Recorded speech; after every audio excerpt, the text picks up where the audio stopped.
If you've ever put a room together or rearranged furniture and it just didn't feel right, the problem could be as simple as space and scale. In fact, Joseph Ward with Homeward Design says even seemingly small details, like a coffee table that's too small next to a tall sofa, can make an entire room feel off. And so today he's here to help us tackle this common design dilemma.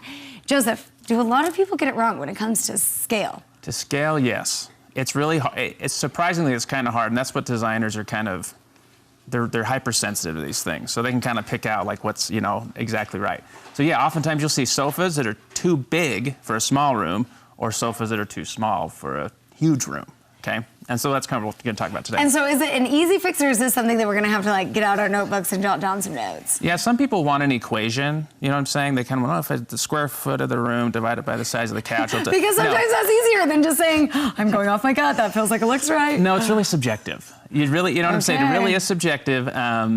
But we'll look at some images and kind of give you some examples, kind of say, oh yeah, I do see how that fills the space, or it doesn't fill it enough, or whatever. Okay, great. So I want to we're looking at first the living room, some examples of right and wrong. Let's start with the bad. Let's start with the things that you say, no, this just doesn't work.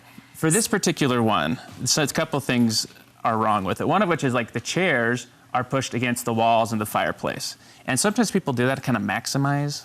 Kind of maximize the space. I've done that to maximize space, I want to maximize the space, make it bigger. Make the room look bigger, right? Yeah. So what it actually does is just pushes everything against the walls, and I call it like nothing can breathe. Like nothing can circulate around it. Everything's kind of stifled. And so in this concept, things are pushed too far out, and also the conversation area it's not conducive to a conversation area. Does that make sense? Just the way things are positioned and stuff, they're too far apart from one another, too close to each other in some cases. Now let's look at what you say is a good version. Okay, so this version, the two chairs that are by the windows are off the wall, okay? And also in this version, there's a console table behind the sofa, where before in the other one there wasn't, and that helps anchor this sofa. Does that make sense? Okay, so we're not anchoring to the walls, we're anchoring to this. Okay, and looking at the side by side, you can see it does have just a different feel. A little bit cozier, but doesn't necessarily make the room seem smaller. No, exactly. In fact, it actually makes it feel more intimate, but not smaller. So the takeaway from this one is bring that furniture off the walls. Yeah, and we'll see that a couple times. That's a big one. There's this tendency you're gonna push it out, and sometimes you're gonna bring it in. I get it, because I think I live in a small house, and I think I want my room to look bigger, so I'm gonna push everything out to the sides. And that can be an exception in like small homes. Don't get me wrong, this isn't like I said, it's not an equation where it's like this is the, subjective stuff. All right, okay, let's move on to the great room. These are popular right now, right? The entertainment room. What do people often do wrong in this room? Okay, so in this room, oftentimes what happens is that the furniture is too small, because typically they're larger. So in this example, we have a small, like a love seat, and we have smaller, lighter, airier chairs, okay, that are kind of pushed out against the walls, and a small little rug. And so you might have these components, and when you put them all in the room and kind of maximize the space, it just doesn't feel like someplace you want to hang out. Right, okay, so then let's see this room done right. Same furniture, oh well, just an extended version. Yeah, so in this case, it's like we got this massive sectional that we bought all these components and really filled the room, and a much larger rug that also filled the room, because this was a big room. Yeah, and to the point that we made earlier, it really is kind of a subjective thing. I can't look at it exactly and say this is the wrong thing with this room.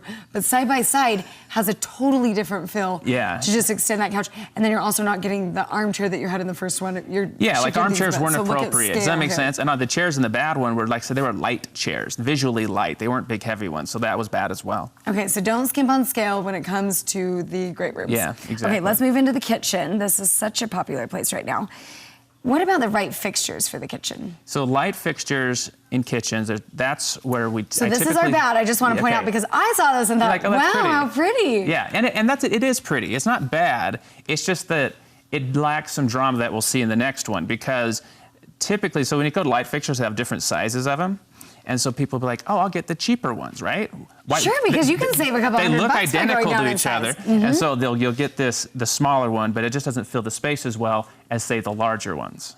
Okay. Does that make sense? And so this is the after. Yeah, exactly. So this is a big kitchen, and they needed big fixtures to fill the kitchen space. And also that, like the flowers on the island, in the previous one, they're like kind of small, And this one, it's huge. Okay, really so side by side, you really can feel the difference. Isn't that crazy? It actually makes the second picture, the after picture, look different from the first, just because of Yeah. It looks different, just entirely the whole kitchen scale looks different. And it's a different emotion, right? That's what I'm saying. Like the first one isn't like a bad emotion. It's just a different one. Does that make sense? And so that's what I like about if you're really trying to get in this kitchen, you're trying to get a lot of drama, a lot of impact. So we want things to be big and full and... So skimp on other things, don't skip on scale. Yeah. Okay, especially with those light fixtures. Yes. Okay, and moving into the master bedroom, let's talk about what people do wrong in this space. Okay, so sometimes this is a great example of where the room isn't necessarily symmetrical. You know, it's not like see that window's not centered, right?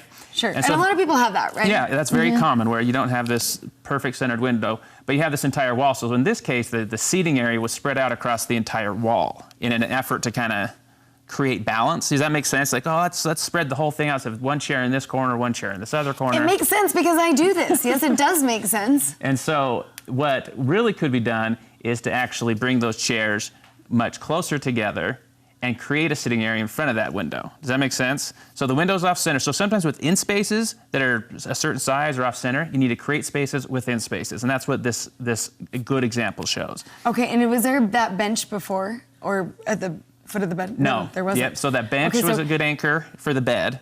Does that make sense? Kind of extends that bed out and anchors the bed. And we created a seating area in front of the window. And also you see I did like drapes on the left side of the window only. Okay. Does that make sense? Just to bring that balance and so that we focus more on the windows and that little seating area in front of the windows. And so it's not as obvious that it's off center is my point. Right, and it is interesting because I think that we do tend to, you do tend to center things around windows. Yeah. But you made a point earlier about making these conversational spaces, and you're right, the two chairs spread apart, that didn't really work for close conversation. Yeah, exactly. Like this is good, and sometimes in our big, around here, sometimes some people are in older, smaller homes, some people are in new, big homes, and they tend to spread things out in those big homes too much. Does that make sense? So when I get someone who wants a big gathering area, like it's 20 by 20 or bigger, the room, sometimes you'll have two conversation areas. It won't be one massive, because it's not intimate enough. Does that make sense? Right. And there is something attractive about it. And then you get to experiment with a little bit more in style and color and those other things when you have the two spaces in one room. Mm-hmm. Okay, so tell me do you create these images for all of your clients? Yeah, so I designed custom homes, and part of that service is I do all the interior design for them in 3D. So kind of like Property Brothers. Right. Just like Property Brothers. Yeah, so I provide that service. Awesome. And where can we find you? You can find me at homewarddesign.com or Instagram. Great. Thanks so much for coming on, Joseph. Thank you.